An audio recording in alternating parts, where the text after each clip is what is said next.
कबीर दास जी की वाणी है कि मन के मते न चलिए, मन के मते अनेक, जो मन पर असवार हो सो साधु को एक।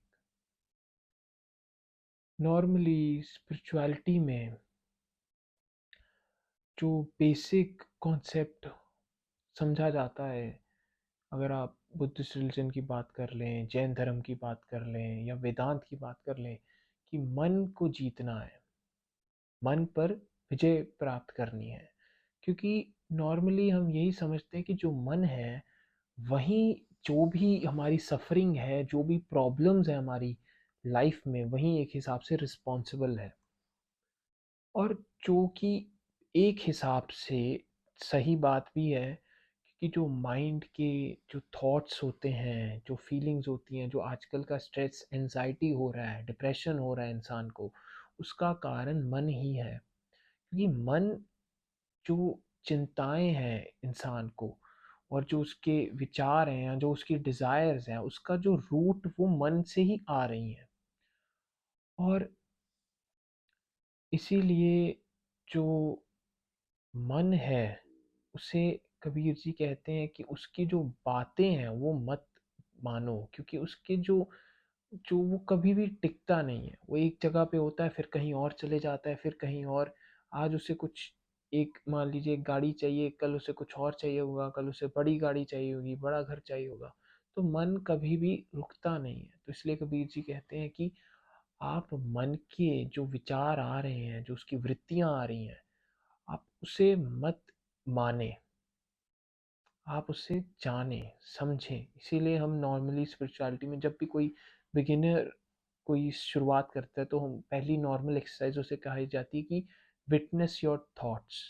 जो आपकी वृत्तियां आ रही हैं मन की, जो आपका मन आपको जो फीलिंग्स दे रहा है या आपको जो विचार दे रहा है, तो आप उसे मात्र एक दृष्टा की तरह देखें, विटनेस करें, अलाउ करें जो भी विचार आ रहा है। कभी क्योंकि कोई विचार अभी आ सकता है, फिर वो चला जाता है, कोई दूसरा आ गया, फिर तीसरा आ गया, ऐसे ही विचार आते जाते रहते हैं। पर जो दृष्टा है, जो देख रहा है इसे, वो वहीं रहता है। तो ये एक कॉमन शुरुआती प्रैक्टिस है, जिसकी इसकी भी लिमिटेशंस हैं, और इसकी बात मैं किसी और वीडियो में करूँगा।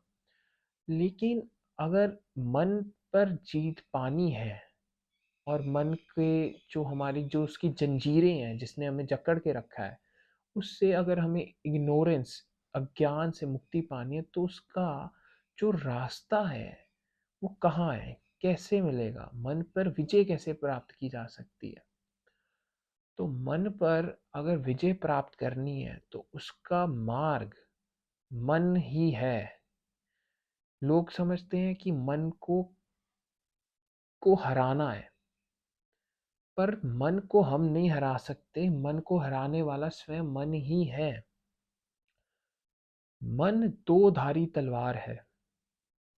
जो आपका, जो इस संसार का दुख है, और जो भी आपकी जो एंजाइटी, डिप्रेशन, जो भी प्रॉब्लम्स हैं आज की, या आपको जो चिंताएं करवाता है, वो मन ही है। और जो इनका हल बताएगा, जिसके थ्रू आप मोक्ष की प्राप्ति करेंगे, वो भी मन ही वो द्वार खोलता है। आप इस प्रकार से समझें। अगर मैं एक उदाहरण दूं, कि मान लीजिए कि जो मन है वो ईश्वर का बच्चा है, और जो बच्चा है वो क्योंकि ईश्वर से अभी खुद को दूर अलग समझ रहा है, इसलिए वो बहुत चंचल हो रखा है, भागता दौड़ता फिरता है, चैन नहीं आता है।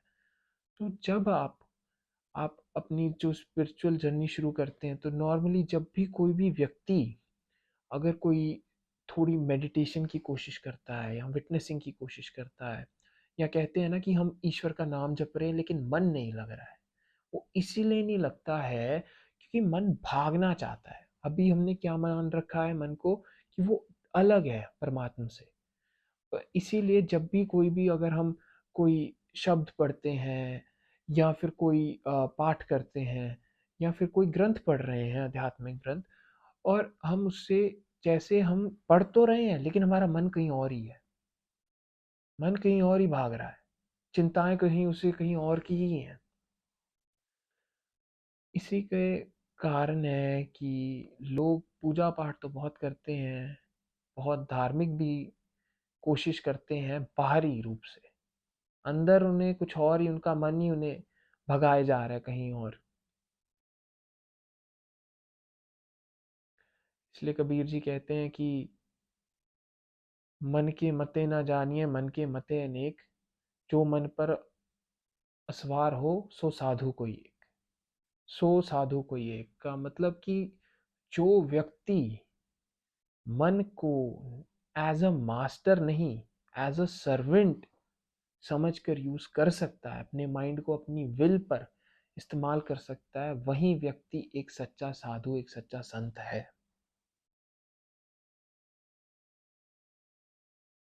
और मन ही वो द्वार है जिसके थ्रू आप मुक्ति प्राप्त कर सकते हैं।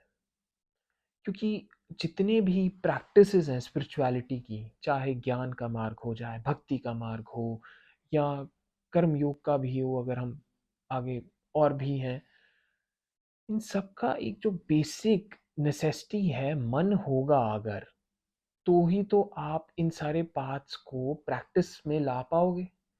अगर आपको ज्ञान मार्ग से भी जाना है या भक्ति मार्ग से भी जाना है, तो भी मन की आवश्यकता तो पड़ेगी। अगर भक्ति भी करनी है, समर्पण करना है, सरेंडर करना है गॉड को, तो भी आपको, ऐसा तो है नहीं कि आपने कहा कि मैं सरेंडर कर दूंगा और सरेंडर हो जाएगा।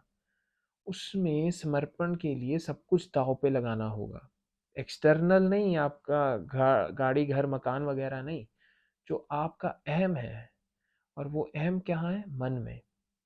मन ने ही अहम को जन्म दिया हुआ है। अगर, क्योंकि हमने खुद को एज अ सेपरेट एंटिटी समझ लिया कि हम कहीं कुछ अलग हैं दूसरे से। और इसीलिए मन जो है वो इतना आवश्यक है। और अगर कोई सोच रहा है कि मुक्ति के बाद, इनलाइटनमेंट रियलाइजेशन के बाद जो मन है वो समाप्त हो जाता है, ऐसा नहीं है। जो मन की वृत्तियां हैं वो भी आती हैं, विचार भी आते हैं। मात्र इतना एक फर्क पड़ जाता है, और काफी गहरा फर्क है, वो ये है कि जो मन का पहले, जो उसकी वृत्तियों, जो उसके विचारों का प्रकोप था, चिंताओं का प्रकोप था इस पर, आप पर, आपके ऊपर, वो जो प्रकोप है, जो उसका इफेक्ट है, वो बहुत कम हो जाता है। इसीलिए जो जीवन मुक्त आत्माएं होती हैं, जो जीवन मुक्त व्यक्ति होता है, वो ऐसे विचारों से, ऐसी एक्सटर्नल सर्कमस्टांसेस से अनअफेक्टेड रह सकता है। एक बहुत गहरी एग्जांपल देने वाला हूं मैं।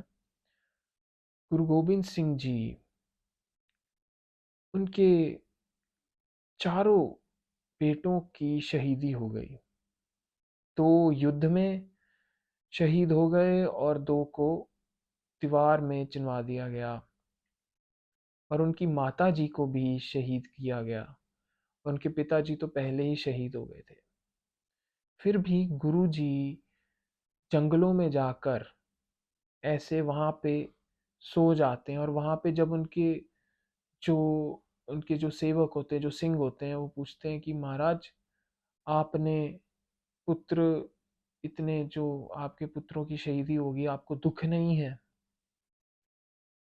तो वो सहज भाव में होते हैं तब भी। वो कहते हैं कि जो ईश्वर को भाए वो सही। और यही सबसे बड़ी जो है क्वालिटी है एक जीवन मुक्त व्यक्ति की। वो ये जान समझ जाता है कि जो भी सृष्टि में हुआ है या होगा, या जो भी हो रहा है, ये उस ईश्वर की ही मर्जी से हो रहा है। इसीलिए वो बहुत टाइम्स अनअफेक्टेड रह सकता है। इसका मतलब ये नहीं कि वो एक्ट नहीं करेगा। अगर इसका मतलब ये नहीं कि अगर आप उस पर हमला करने जाओगे तो वो कुछ नहीं कहेगा कि ईश्वर है तो कोई क्या फर्क पड़ रहा है, ईश्वर ही है। ऐसा कर सकते हैं वो, बट आवश्यकता नहीं है कि वो ऐसा ही करें, क्योंकि कोई डेफिनेशन तो है नहीं कि किस तरह से बिहेव करेंगे। तो इसलिए जो मन है वो डबल काम कर रहा है। वो एक हिसाब से आपको तंग भी कर रहा है और आपकी मुक्ति की तरफ का रास्ता भी बता रहा है। तंग इसलिए कर रहा है कि आप मुक्ति की जो स्पिरिचुअल जर्नी है उसकी तरफ बढ़ना शुरू करें। इसीलिए वो तंग करता रहता है। चिंताएं आती हैं, एंजाइटी होती है, डिप्रेशन होता है। लोग इतना पाठ पूजा करते हैं फिर भी चिंताएं नहीं हटती। उनका ध्यान, कोशिश करते हैं मेडिटेशन करने की, तो भी कोई, किसी को कुछ टेंशन आ गई, किसी को कोई घर का मामला आ गया, किसी को कुछ आ गया। ये सारी चीज़ें चलती रहती हैं। वो इसीलिए चल रही हैं। वो एक हिसाब से टेस्ट हो रहा है आपका कि आप तैयार भी हैं कि नहीं। और टेस्ट तो होगा ही, टेस्ट तो देना ही पड़ेगा ये। तो इसकी कुछ प्रैक्टिसेस हैं जो कि मैं आने वाली वीडियोस में बात करूंगा। आज जो इस वीडियो का मेन मेरा मुद्दा है वो ये है कि आप जो अगर मन की जो ये जो व्यथाएं हैं जो आपको तंग कर रही हैं, जो अगर आप उससे चैन पाना चाहते हैं तो उसका एक ही हल है कि आपको आपका जो जो स्पिरिचुअल जर्नी है आपको उसमें पूर्ण तरह से चलना होगा। एक बार तो मन पूरा जोर लगा देगा आपको रोकने का, परंतु मार्ग भी वहीं से ही आएगा। क्योंकि अगर मन ही नहीं होगा तो आप इस फॉर्म में, इस एक्सिस्टेंस में हो ही नहीं सकते। आप अगर इस सृष्टि में, अगर आप इस फॉर्म में, ह्यूमन फॉर्म में, इस व्यक्ति रूप में अगर आप इस दुनिया में विचर रहे हैं तो उसका एक ही कारण है कि मन है। मन एक हिसाब से बहुत आवश्यक है। एक हिसाब से अगर हम बात करें तो लोग कहते हैं मन को, नॉर्मली लोग ईगो कहते हैं। जो हमारी आइडेंटिटी होती है लोग उसे ईगो कहते हैं। बट एक इस एग्जिस्टेंस में रहने के लिए भी कुछ परसेंटेज ऑफ ईगो नेसेसरी है। यहाँ ईगो, मैं आउटर ईगो की बात नहीं कर रहा हूँ जो लोग का अहंकार होता है, ये वो सटल ईगो है। ये अंदरूनी वो गहराई वाली ईगो, अहंकार है, अहम है आपका, जो कि आपकी आइडेंटिटी जो है इस रूप में बचा कर रखता है ताकि आप इस बॉडी फॉर्म में रह सकें। आप एक सेपरेटली, आप एक व्यक्ति की तरह व्यवहार कर सकते हैं इस दुनिया में। अदरवाइज अगर मन ही नहीं होगा तो आप इस फॉर्म में एग्जिस्ट ही नहीं कर सकते। आप एक हिसाब से, जैसे अगर मैं बात करूं तो ईश्वर जो पार ब्रह्म है वो कोई मन नहीं होता है। वो फाइनाइट नहीं होता है, इनफाइनाइट होता है, अनंत होता है। इसीलिए वो अकाल रूप है। वो आ, आ, वो बियॉन्ड एनी डिस्क्रिप्शन है, क्योंकि वो फॉर्मलेस है, किसी भी टाइम में नहीं आता है, हर एक एज में होता है इसीलिए। बट जो माइंड है वो आपकी नेसेसिटी है। अगर आपने इस लाइफ फॉर्म में, इस आपने अगर रियलाइजेशन करनी है, इस जीवन में अवेकनिंग या मुक्ति करनी है तो मन की आवश्यकता होगी। तो जो मन की वृत्तियां भी हैं, जो विचार आते, चिंताएं आती हैं, इनसे घबराना नहीं है। बहुत से टाइम तो यूजलेस, जो हमारे कार्य काम की भी नहीं होती, ऐसी चिंताएं हमें खाती रहती हैं। तो पहली बात तो जो ऐसी चिंताएं, आप उन्हें छोड़ने की कोशिश करें। जो बहुत ज़रूरी चीज़ें हैं और अगर उनके रिगार्डिंग कोई विचार आ रहा है, आपने मान लिया अपनी फ्यूचर प्लानिंग करनी है, तो वो एक आवश्यक चीज़ है, तो आपको वहाँ प्लानिंग करनी होगी। पर अगर आपको ये विचार आ रहा है कि इसके घर में क्या हुआ, उसके घर में क्या चल रहा है, तो ये यूजलेस चीज़ें हैं, आवश्यक नहीं है। तो पहली बात तो आपको ये समझना होगा कि आवश्यक क्या है, आवश्यक विचार कौन से हैं और अन्य आवश्यक कौन से हैं। पहले तो आप ये डिस्टिंक्शन बनाएं। फिर आप ये समझें कि जो विचार आ भी रहे हैं, आप मात्र दृष्टा हैं, वो सभी विचार आते जाते रहते हैं। आपको उन विचारों से कोई अफेक्ट नहीं पड़ रहा है। इसका मतलब ये नहीं कि आप उन पे एक्ट नहीं करेंगे। आप एक्ट करेंगे जो नेसेसरी होंगे, जिनकी ज़रूरत है। और इसीलिए तो इंटेलिजेंस दी गई है, बुद्धि दी गई है कि इस्तेमाल करो, उसका अच्छे तरीके से यूज़ करो। आजकल नॉर्मली अगर हम लोग कहते हैं कि मेडिटेशन कर रहे हैं, सबड्यू करना है माइंड को, तो अगर हम ऐसे विचार करते रहे कि सबड्यू हो कर देंगे सबड्यू, तो कौन करेगा? आप अभी भी विचार में ही चल रहे हो, जो कि मन ही एक हिसाब से आपको लेके जा रहा है उस दिशा में। अहंकार भी, जो मन है उसके खेल ऐसे हैं कि अगर आप कोई ये कह दे ना, कोई कोई व्यक्ति आके कह दे कि मैंने मन पर विजय पा ली है, तो उसे इस बात का अहंकार हो जाएगा कि मैंने विजय प्राप्त कर ली है, मैंने मन को जीत लिया है।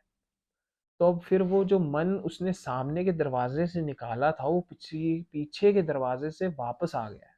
अहंकार अब नया अहंकार बन के कि मैंने पा लिया है। तो जो ऐसे, इसीलिए नॉर्मली बुद्धिज्म में कहा जाता है कि जो व्यक्ति भी कहता है कि मैंने निर्वाण को प्राप्त कर लिया है, वो व्यक्ति निर्वाण को प्राप्त नहीं किया, वो उस व्यक्ति की को इनलाइटनमेंट नहीं हुई है। यही कारण है उसका, क्योंकि वो कहना चाहते हैं कि जो व्यक्ति पहुंच चुका है उसे कहने की आवश्यकता नहीं होगी। पर इसका मतलब ये नहीं है कि वो कह नहीं सकते, कह सकते हैं, बट वही है कि ऐसे जो निर्वाण या उसका है कि लोगों को एक्सप्लॉइट ना करें ऐसे लोग। इसीलिए बुद्धिज्म में कहा जाता है कि जो भी व्यक्ति ऐसे अनाउंसमेंट करता है या जो भी कहता है कि मैंने निर्वाण प्राप्त कर लिया है, वो व्यक्ति पहुंचा नहीं है। हालांकि ऐसा ज़रूरी नहीं है कि, तो अगर आप सच में मन पर विजय प्राप्त करना चाहते हैं, तो पहले तो आपको समझना होगा कि जो मन है वो आपका मास्टर नहीं है, और जो उसकी जो भी थॉट्स आते हैं, जो इस तरह से आपको तंग करता है, वो जो भी आ रहे हैं, आप मात्र उसे कुछ समय के लिए विटनेस प्रैक्टिस से, जो कि होता है दृष्टा के रूप में, आप उसे उसके विचारों को देख रहे हैं, वो आ जा रहे हैं, कुछ भी आ रहा है जा रहा है, आप मात्र दृष्टा स्वरूप हैं। इससे क्या होगा कि आपका के ऊपर जो मन का इफेक्ट है वो भी काफ़ी कम हो जाएगा। और अगर आप थोड़ा ध्यान भी करते हैं तो कोशिश करें सहज रहने की। ये भी मत सोचे कि मुझे ध्यान करना है, त्याग दें वो विचार भी, और मात्र जो आप हैं निर्विचार की अवस्था में आ जाएं। निर्विचार की अवस्था में आने के लिए, विचार अगर आप सोचेंगे कि मुझे निर्विचार में आना, फिर आप नहीं पहुंच पाएंगे। इसीलिए कुछ ट्रेडिशंस में मेडिटेशन जो होती है, ब्रीदिंग एक्सरसाइजेस जो होती हैं, सांस रोकने की या आपकी जो ब्रीदिंग है उसके ऊपर फोकस करने के लिए कहा जाता है, क्योंकि आपकी जो ब्रीदिंग है और जो मन के विचार वो बिल्कुल इंटरकनेक्टेड है। अगर आप ध्यान से देखिए, अगर कुछ समय के लिए आप अपनी सांस को रोक देंगे तो आपका मन भी शांत हो जाएगा। तो ये सारी जो चीज़ें हैं ये तो प्रैक्टिसेस हैं, पर मन पर विजय पाने का एक ही हल है कि आप स्वयं को पहचान लें। उसके अलावा कोई भी और चीज़ें सिर्फ टेम्परेरी मेजर्स हैं माइंड पे कंट्रोल करने का। कुछ लोग होते हैं जो बहुत ज़्यादा कोशिश करते हैं माइंड को डिसिप्लिन में ला सकते हैं, कंट्रोल नहीं करते, वो डिसिप्लिन में ले आते हैं, वो एक ढंग से सोचना शुरू कर देते हैं। पर जो सच्चा साधु होता है वो ना मन को डिसिप्लिन में लाता है, वो ना मन से इफेक्ट होता है। वो ला सकता है अगर वो चाहे डिसिप्लिन में, बट उसे आवश्यकता नहीं है। वो मन को एज अ सर्वेंट यूज करता है। जब आवश्यकता होगी मन की तब उसे इस्तेमाल कर लेता है, जब उसे बुद्धि की आवश्यकता होगी तब। Otherwise most of the time क्या होता है, जो जीवन में मुक्त लोग होते हैं वो ऑलरेडी जो परमेश्वर की गाइडेंस है उसके अंडर चल रहे होते हैं। तो उन्हें एक हिसाब से परमात्मा ही गाइड कर रहा होता है। तो आज क्या मेरा मेन मुद्दा यही है कि आप शुरुआत करें, कोशिश करें ध्यान करने की, फिटनेस प्रैक्टिस की, मन के विचारों को देखने की, और जो आपके यूज़लेस जो माइंड में थॉट्स आते हैं उन्हें थोड़ा, उनका जो इफ़ेक्ट है वो कम कीजिए। और जब ये सब होगा तभी आप मन पे सही मायनों पे जीत पा पाएंगे।